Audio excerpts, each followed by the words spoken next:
All right, switching gears here. A ruling from the Second Circuit Court of Appeals made against President Trump rendered him the new example for civil liberties and freedom of speech.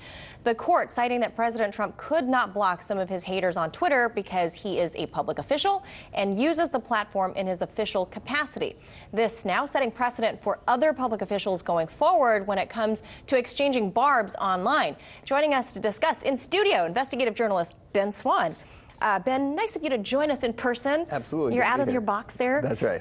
So obviously, well, I guess in my opinion, this was a big win for the world of civil liberties, right? Yeah, I think it absolutely was a big win. You have to consider the fact that President Trump, who has redefined what it means for a politician and specifically a president to utilize social media, was acting a bit thin-skinned, you could say, by wanting to ban people from basically criticizing him on the same platforms that he uses on a regular basis. And look, essentially what's been decided here is a positive for everyone. It essentially says you cannot hide behind the power of a social media platform while at the same time block other people from criticizing you on that same platform as a public official. I think it's a good thing for everyone. And the bottom line is that you can always ignore the trolls. I know they want to be trolls, but that's why the president uses it, so that he can't simply be ignored. Well, the funny thing is he uses it to troll people anyway. He does, absolutely. It's trolling all around. And I don't know that that's necessarily even a bad thing. Right. Just don't want it to go only one way. Yes. So, all right, he's getting a taste of his own medicine there. Yeah. But how might this translate onto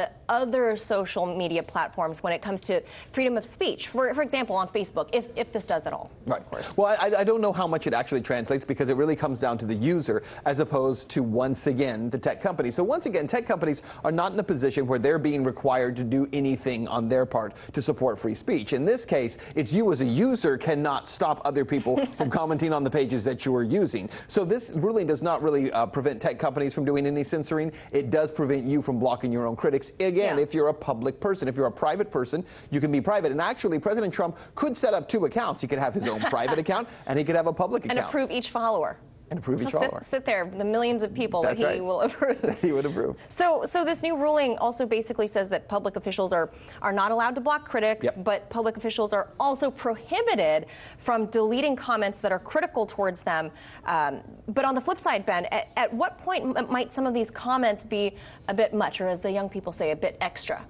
Shouldn't there be like some sort of ability to manage some of these comments? Unfortunately, I think that comes back to the social media companies, right? So in the case that you have a user who is using language that indicates violence, that indicates some kind of predicting some kind of negative or illegal behavior, you would report that user. The president could do that, and then Twitter, the platform, could essentially say, we can either remove the comment because it violates our terms of service, or we're going to remove the user altogether because they're violating the terms of service of the entire platform.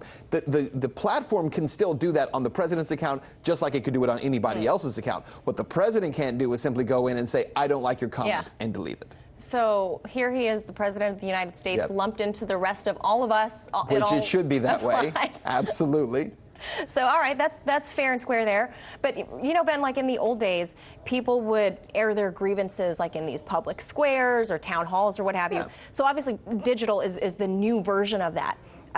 As far as reining in who says what when, is it then the private property, if you want to say, for example, of Mark Zuckerberg, who says you can't say that here on Facebook, which he does. The same way you and I, though, wouldn't allow some random person to barge into our living room and start spouting off, whatever we might deem as hateful or bad speech. So there's a big difference between a social media platform and your living room, because you don't, unless of course you opened up your living room and said, I want to invite the community to come in and everyone to speak, and then as people were walking through the door, you said, no, you're a weirdo and you're a freak and no, you can't be here. And you push those people back out, and then you limited who could be there, right? Okay. And that's essentially what the social media companies are doing. It's not a living room, it's not a private space. In fact, it's encouraged to be a public space. They're trying to draw as many people in as possible. They simply decide as social media companies, when they hear something they don't like, you're no longer allowed to be here because, again, it violates our terms of service. And that's the bigger question here. If the president cannot prevent people, because it's a free speech issue, from commenting on his page, where's the line for the social media platform and the company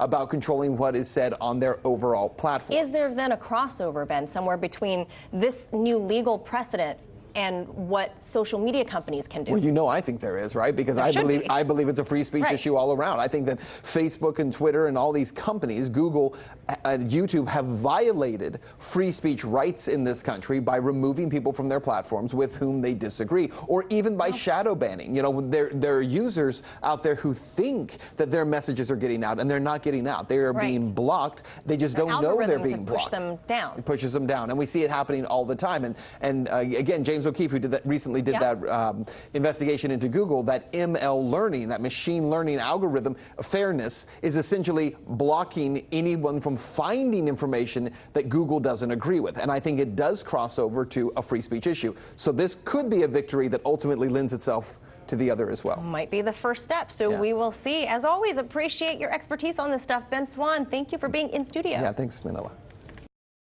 Hey YouTube, thanks for checking out our channel. We hope you enjoyed the video.